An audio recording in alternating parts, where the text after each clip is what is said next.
Hey everybody, how are you? John Napolitano here with you. Happy Super Bowl Sunday to everybody out there.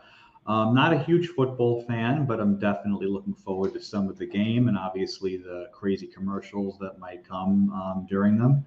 But I just wanted to, before all that festivities and stuff started, I'm going to do my analysis a little bit early this week. And one of the things that kind of one of the themes that I kind of developed during the beginning of this year, one of the things I thought was going to be the ongoing theme for this entire year is something called choppiness, which unfortunately a lot of you might have experienced already. Especially in the fall of last year as well as parts of December. However, the month of January was actually a pretty good month, so I expected choppiness all of 2023.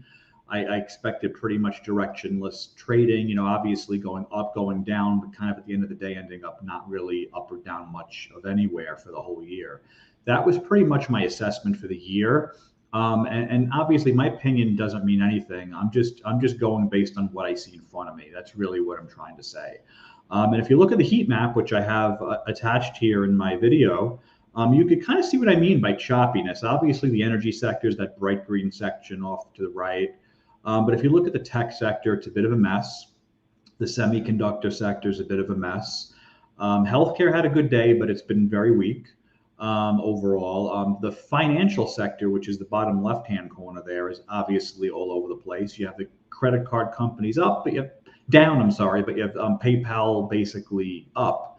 Then you have like some of the banks are mixed. So really overall, I think choppiness is starting to return back to the markets. And I think that's my theme for the overall, at least next couple of weeks. We have a big catalyst coming in this week, and it's basically going to be the CPI data, which is coming out on Tuesday.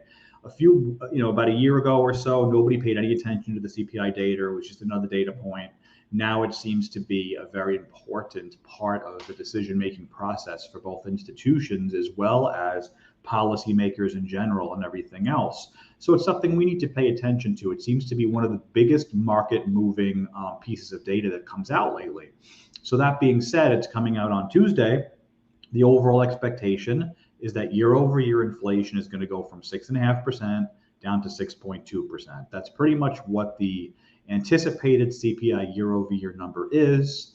And that's off of 9%, which is pretty substantial. So if that continues, maybe if it does hit that target of 6.2%, markets might rebound off of a little bit of a pullback we had last week. So the question is, last week a pullback, or is last week part of a corrective action?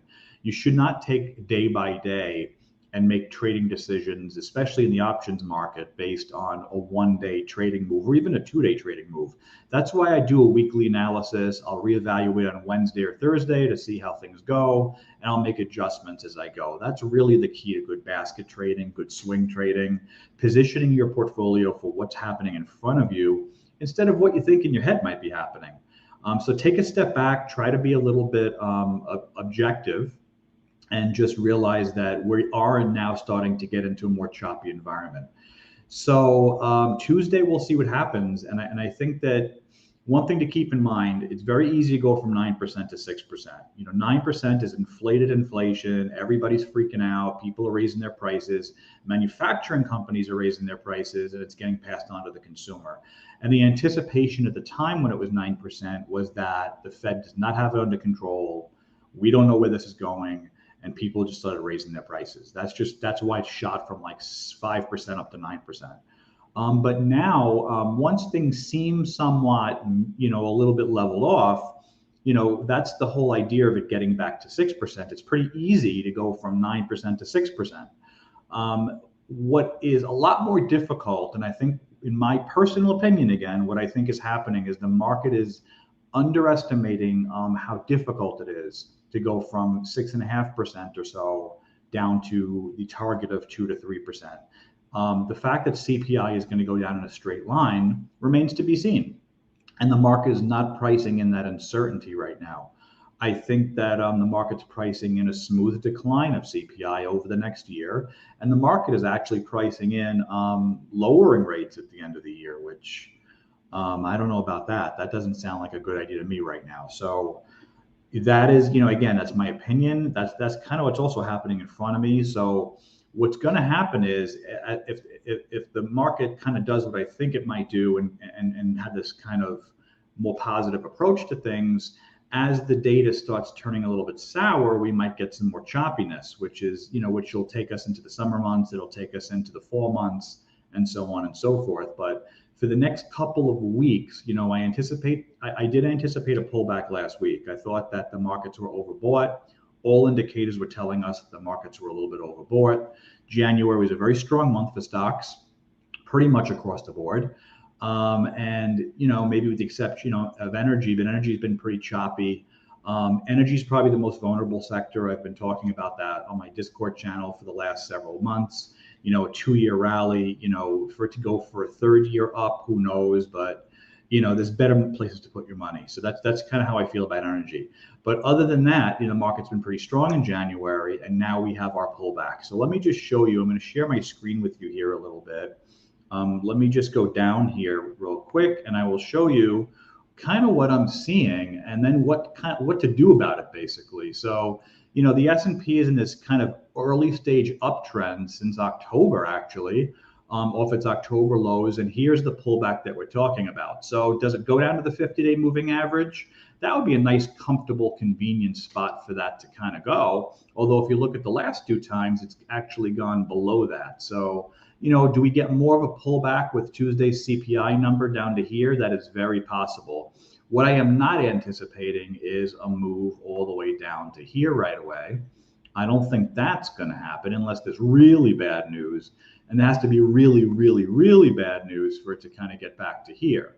So again, it's a matter of even if we pull back, then where do we end up going up? Well, there's an area of resistance that's pretty tight right up here at around 430, which is a pretty nice even number, coincidentally enough, right?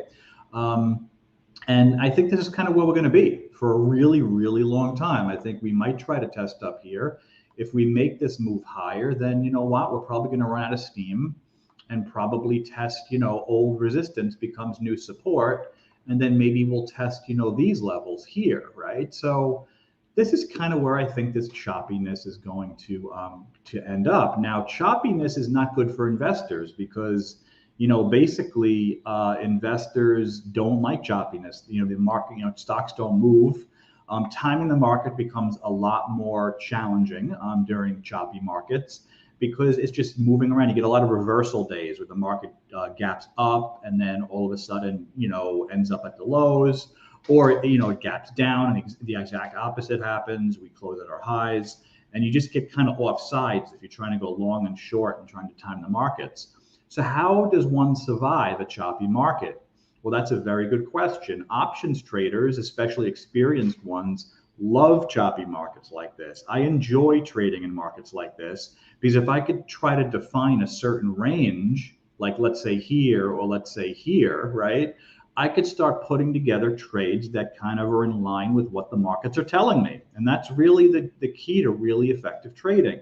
I've been talking about that over and over again. Option traders often make the mistake that, that you just got to pick a direction and hope for the best. That is not true. With options trades, you could put together, let me show you a trade I was looking at today on actually it's Boeing here. I'm looking at, this is almost a calendar spread. It's a diagonal spread, but it's a very tight one, right? So the risk graph looks pretty sharp here and it falls off a bit because really this is my sweet spot. I think Boeing is basically going to stay put for a little while. And the reason why is because the market is choppy, like I said, and basically, let me show you what I'm talking about here. I'm going to go into here and I'm going to show you what Boeing looks like really quickly. Basically, it's been kind of going sideways for a while. And if the market goes sideways, look at how sideways Boeing has been at that 210, 212 area. Why wouldn't that continue in a choppy environment? So a stock trader would be very frustrated with the stock that I'm showing you right now because it's doing nothing. But as an option trader, that's fantastic. I could put together a calendar spread. I could put together a really tight diagonal spread. I could even do a vertical spread and kind of set it and forget it. These are all strategies you'll learn with me if you spend time with me. These are all strategies you need to know as an effective options trader, when to use them, how to use them, and why to use them. So again, I hope everybody's careful this week. I just wanted to give you my 2 cents on the markets. Choppiness is the theme. And I think in order to trade the markets effectively, you need to have a plan. Spend some time with me, you will have that plan for sure. So happy trading, everybody. Have a wonderful, wonderful Super Bowl Sunday, whoever you're rooting for. I'm just rooting for the commercials to be funny, to be honest with you, because they've been kind of lame the last 2 years. But basically, I'm going to enjoy myself today. So I hope you do the same. All right. Enjoy, everybody. I'll talk to you guys soon. Take care.